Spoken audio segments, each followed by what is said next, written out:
नमस्कार. आज आपण मॉडर्न फिजिक्स डिस्कस करूया. So in modern physics we have very important topics. मतलब मॉडर्न फिजिक्स से बहुत सारा वेटेज अपने को है नीट, जेई और जेई एडवांस में. देखिए जेई मेंस में 10%, जेई एडवांस में 10% और वैसा ही नीट में 10 से ज़्यादा कभी-कभी 15% भी क्वेश्चंस आ सकते हैं. तो मिनिमम जेई मेंस में 3 क्वेश्चन, एडवांस में 3 क्वेश्चन, नीट में 4 से 5 क्वेश्चन आते हैं इस मॉडर्न फिजिक्स से. तो ये मॉडर्न फिजिक्स के अंदर अपन क्या-क्या पढ़ते हैं? So in modern physics we used to learn NCERT के हिसाब से अगर अपन लिखेंगे तो पहला होता है dual nature of radiation and matter. Dual nature of radiation and matter. ये दूसरा है एटम्स और तीसरा है nuclear.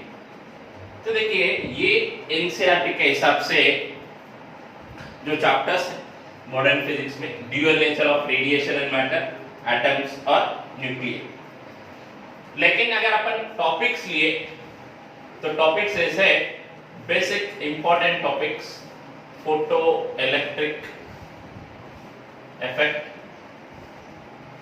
Photo electric effect dual nature of radiation and matter में photo electric effect. Next de Broglie waves. So next अपन लिख सकते एटम्स. एटम्स मतलब स्टडी ऑफ एटॉमिक स्ट्रक्चर. और तीसरा है यहाँ पे सो एक्चुअली ये ड्यूअल नेचर में ये इसी में आता है. So but here we will study after atoms ताकि थोड़ा इजीली समझ में आए. एक्सरेस, उसके बाद आता है nuclear physics and we have radio activity. ये देखिए ये टॉपिक्स है. This topics we are going to learn. So this is the modern physics and their सब टॉपिक्स. आज के लेक्चर में अपन ये dual nature of radiation and matter discuss करेंगे. What we are going to discuss? Dual nature of radiation and matter. तो इस dual nature of radiation and matter में क्या-क्या डिस्कस करते हैं? तो simply we will discuss about theories of lights briefly and photon means quantum theory of light के जरिए अपन photon के बारे में डिस्कस करते हैं. After that we have electron emission, photo electric effect and wave nature of matter मतलब de Broglie waves. De Broglie waves. So now we are going to study the dual nature of radiation and matter. क्या learn करने जा रहे हैं? Dual nature of radiation and matter. तो देखिए ये dual nature of radiation and matter में सबसे इंपॉर्टेंट क्या है, इसमें ही पता चलता है कि रेडिएशन और मैटर को ड्यूअल नेचर होता है. रेडिएशन एंड मैटर को ड्यूअल नेचर होता है. सो यहाँ पे क्या स्टडी करना है इससे पहले सो प्रीवियस लेसन में अपन केटीजी और थर्मोडायनेमिक्स मतलब kinetic theory of gases discuss किए थे. उसके कुछ वर्कशीट भी किए थे. शायद I hope that you all solved those questions. आप सभी ने वो क्वेश्चन सॉल्व किया हुआ है. कुछ लोगों ने डिफिकल्टी भी सॉल्व कर ली और बाकी के लोग जितना हो सके उतना जल्दी आप डिफिकल्टी सॉल्व कर ली तो अपने को नेक्स्ट लेसन में कंसंट्रेट करना आता है. So here dual nature of radiation and matter. देखिए सिंपली यूनिवर्स में क्या होता है, सिर्फ रेडिएशन और मैटर ही होता है। Universal is simply consist of radiation and matter. Radiation is nothing but energy and matter is nothing but we know that mass. Okay, अब यूनिवर्स के अंदर सिर्फ रेडिएशन एंड मैटर ही है, तो यहां पे अपन उस रेडिएशन और मैटर का ड्यूअल नेचर के बारे में डिस्कस करने जा रहे हैं। What is the dual nature? Dual nature मतलब अगर अपन लाइट रेडिएशन के बारे में डिस्कस किए तो अपन रे ऑप्टिक्स और वेव ऑप्टिक्स, ये दो अलग अलग टॉपिक्स है। तो रे ऑप्टिक्स में अपन रिफ्लेक्शन, रिफ्रैक्शन ये स्टडी करते हैं, और वेव ऑप्टिक्स में अपन इंटरफेरेंस, डिफ्रैक्शन एंड पोलराइजेशन ये डिस्कस करते हैं। तो ये reflection and refraction is explain based on the particle nature. मतलब ये रिफ्लेक्शन और रिफ्रैक्शन को अपन लाइट इज अ पार्टिकल ऐसा कंसीडर करके लर्न करते हैं। ओके, उसी तरह इंटरफेरेंस, डिफ्रैक्शन एंड पोलराइजेशन, मतलब इंटरफेरेंस एंड डिफ्रैक्शन तो सिंपली वेव मान के एक्सप्लेन करते हैं, लेकिन पोलराइजेशन को अपन इलेक्ट्रोमैग्नेटिक वेव मान के एक्सप्लेन करते हैं। तो इसका मतलब लाइट को पार्टिकल नेचर है, वेव नेचर है, but which one we should consider? तो अब यहाँ पे प्रॉब्लम आती है कि लाइट को पार्टिकल नेचर है या वेव नेचर है, ये कैसा कंसीडर करना? तो अपन यहां से फर्स्ट थ्योरी ऑफ लाइट क्या था? According to Newton's corpuscular theory, और सिंपली लिखेंगे अपन Newton's theory, light has a particle nature। Newton ने उसके थ्योरी में क्या बताया था? लाइट को पार्टिकल नेचर होता है। Okay, so any source of light will emit a tiny particles called corpuscles, and this particle will travel in a straight line direction with a speed equal to speed of light, that is 3 into 10 to the power of 8 meter per second, ऐसा बताया था। तो सब जरूरत नहीं, यहाँ पे सिर्फ इतना है कि इन्होंने ये बताया था कि लाइट को पार्टिकल नेचर होते, और उस नेचर से कुछ फिनोमेना एक्सप्लेन किया था, ताकि ये थ्योरी अपन कंप्लीटली रॉन्ग नहीं बोल सकते। Second one, according to Huygens theory, Huygens theory ने क्या बताया था? Light has wave like nature, ये पार्टिकल लाइक नेचर है, तो ये क्या है? Wave like nature. तो अभी देखो ये पार्टिकल नेचर से रिफ्लेक्शन, रिफ्रैक्शन एक्सप्लेन किया गया, तो वेव नेचर से क्या एक्सप्लेन किया गया? Interference and diffraction. So it is also considered. तो यहाँ पे ये जो पोलराइजेशन है ये एक्सप्लेन करने के लिए मैक्सवेल ने एक थ्योरी बताया। According to Maxwell's theory, light radiation is a electromagnetic wave. अब इन्होंने ये बताया कि light will travel in the form of electromagnetic wave and it has transverse nature. तो लाइट जब इलेक्ट्रोमैग्नेटिक वेव के फॉर्म में ट्रैवल करता है, so using this phenomena again we can explain polarisation. तो इस फिनोमेना से, इस थ्योरी से अपन पोलराइजेशन एक्सप्लेन कर सकते। सो अगेन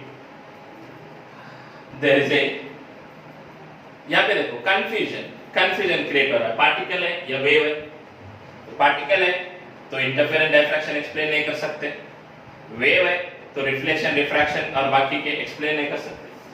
तो after that we got one theory, that is quantum theory, Planck's quantum theory of light. Lights, quantum theory of light. तो according to quantum theory of light इन्होंने बताया कि light travel in the form of small energy packets, right?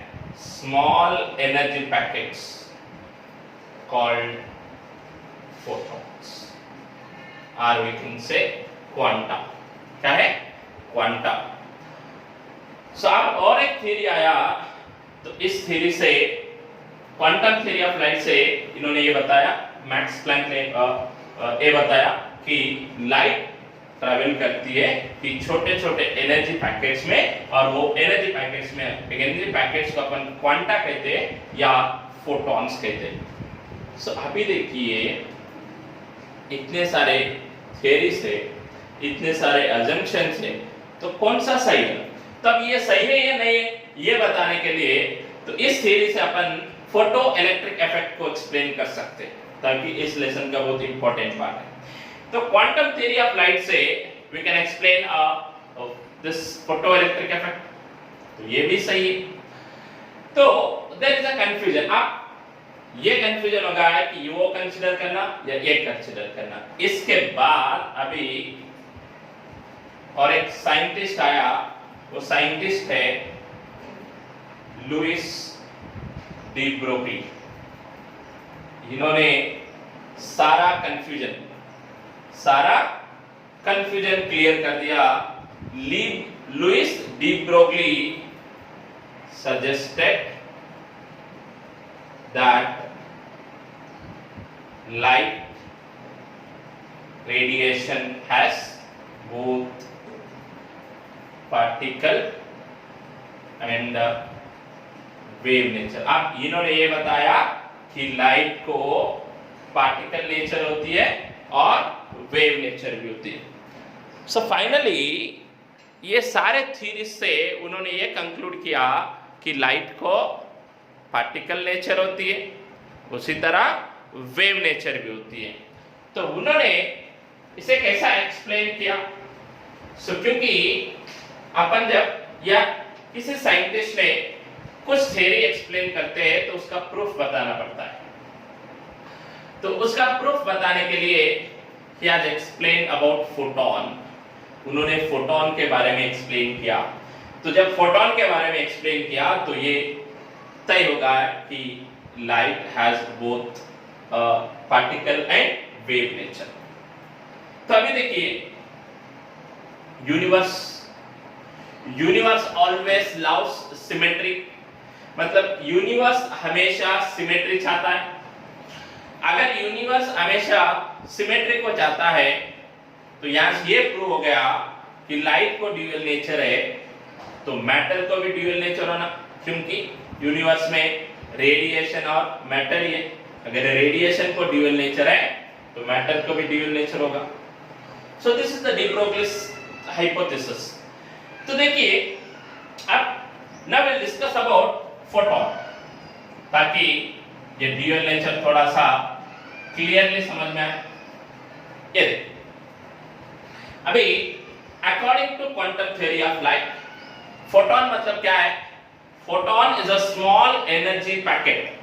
Photon is a small energy packet which is moves with the speed of light. जब photon एक small energy packet है, moves with the speed of light, तो ये particle है, तो इसको momentum और energy होगा।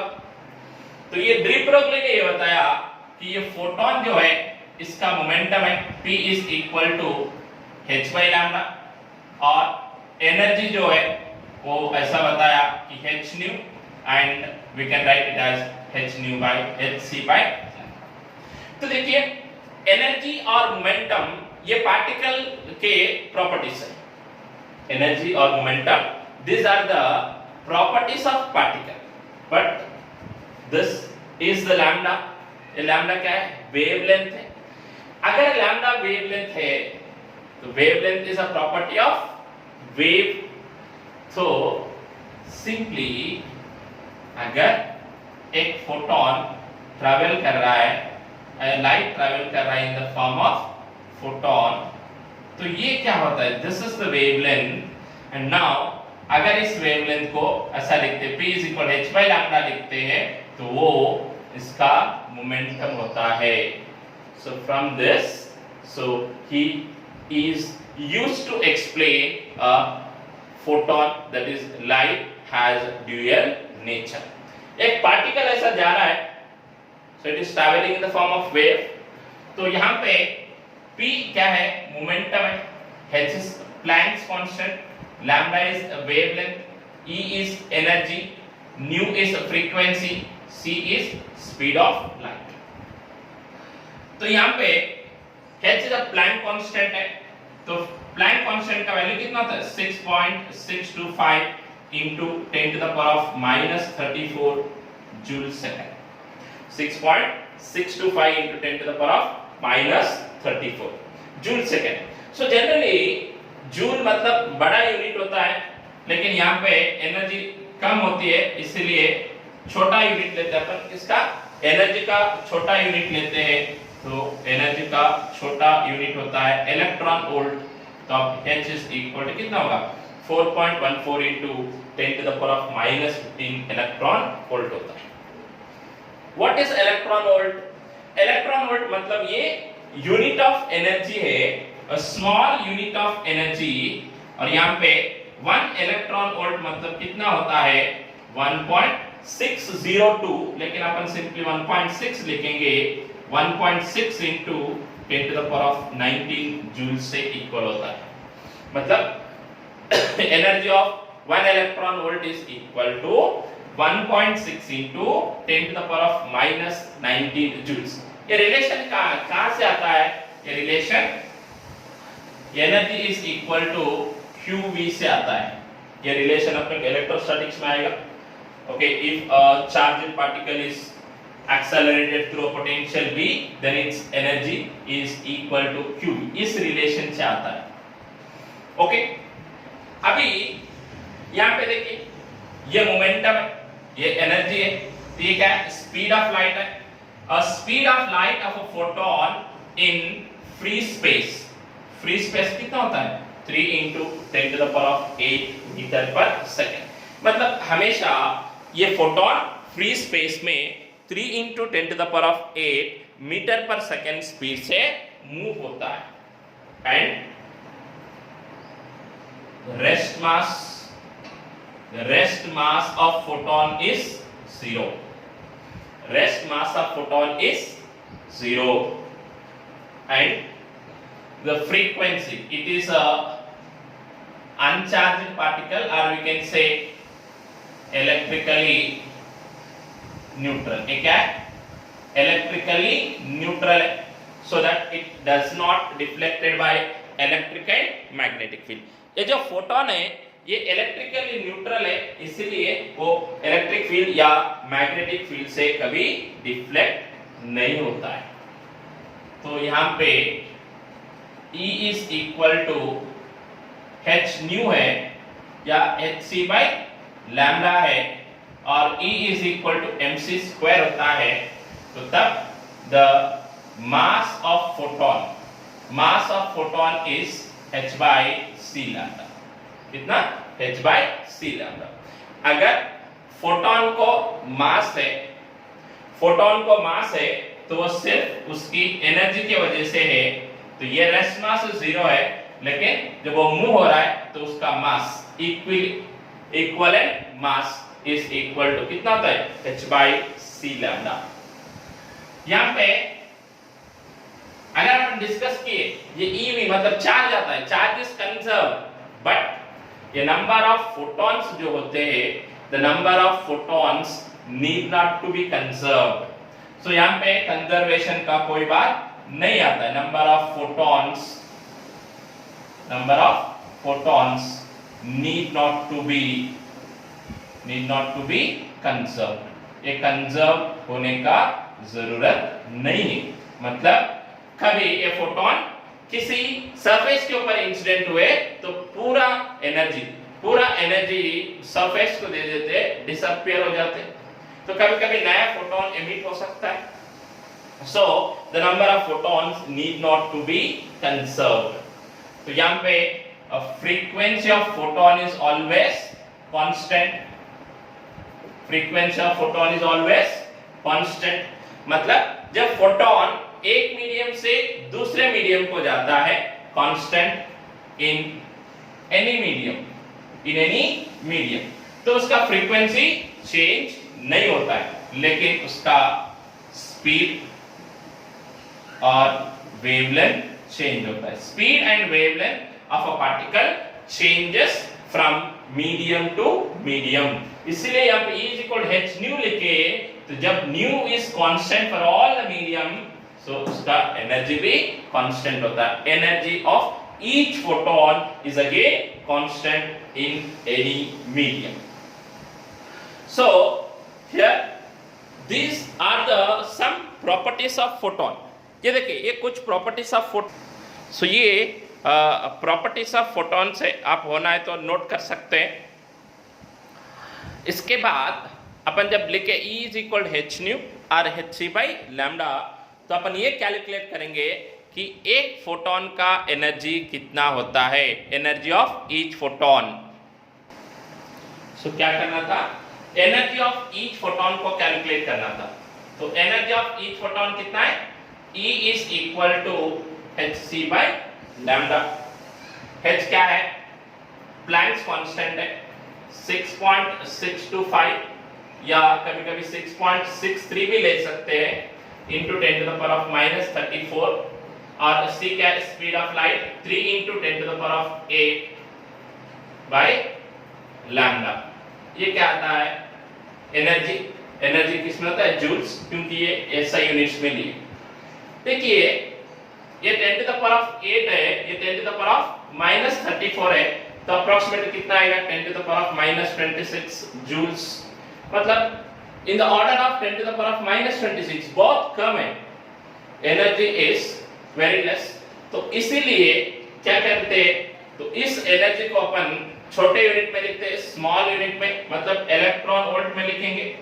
तो इलेक्ट्रॉन वोल्ट में लिखना है तो क्या करना पड़ेगा, 1 इलेक्ट्रॉन वोल्ट = 1.6 × 10⁻⁻19 जूल्स. तो तब ये जूल्स को 1 जूल की जगह क्या लिखना, 1/1.6 × 10⁻⁻19 लिखते. अब इसको ऐसा कर सकते हैं, 6.625 into 10⁻⁻34 into 3 into 10⁸ by lambda into 1.6 into 10⁻⁻19. 1 joule की जगह क्या लिखे, 1.6 into 10⁻⁻19. now it is in electron volt. अब देखिए ये कैसा आता है, इलेक्ट्रॉन वोल्ट में आता है. देखिए अब ये 10⁻⁻19 ऊपर गया, प्लस 19 प्लस 8 27. ओके, 34 - 27 कितना आता है, 7. So it is in the order of 10⁻⁻7. तो देखो इसको अगर अपन कैलकुलेट किए, ये देखो 6 × 3 कितना होता है, अप्रोक्सीमेटली 18/1.5 मतलब 12. सो अप्रोक्सीमेटली ये होता है 12.4 into 10⁻⁻7/λ. अब ये लैम्डा कैसा होता है, मीटर्स में होता है. लैम्डा कैसा है, मीटर्स में. अगर इस लैम्डा को अपन एंगस्ट्रम में कन्वर्ट करना है तो देखिए 1 मीटर मतलब कितना होता है, 10⁻⁻10 एंगस्ट्रम्स. 1 मीटर मतलब कितना, 10⁻⁻10 एंगस्ट्रम्स. ये देखिए 12.4 into 10⁻⁻7 बाय, अभी लैम्डा मीटर में, तो एंगस्ट्रम में लिखना है तो लैम्डा into 10⁻⁻10 एंगस्ट्रम्स. अभी एंगस्ट्रम में आ गया, तो ये -10 ऊपर गया तो +3, तो कितना होता है ये 12,400 by lambda should be in angstroms. तब एनर्जी कितना आता है, इलेक्ट्रॉन वोल्ट में आता है. एनर्जी कितना आता है, electron volt. So sometimes we used to write it in a nanometer. तो आप ये 1240 ये कितना होता है nanometre, again it is in electron volt. So this is the energy of each photon in terms of wavelength. तो जब एक सरफेस है, उस सरफेस पे जब फोटॉन्स इंसिडेंट होंगे तो number of photons incident on any surface is equal to, क्या लिखते हैं, total power by its energy. क्या लिखते हैं, पावर बाय इट्स एनर्जी। तो ये समझो एक सरफेस है, यहां पे लाइट इंसिडेंट हो रहा है, रेडिएशन, इसका इंटेंसिटी आई है, वेवलेंथ लैम्डा है।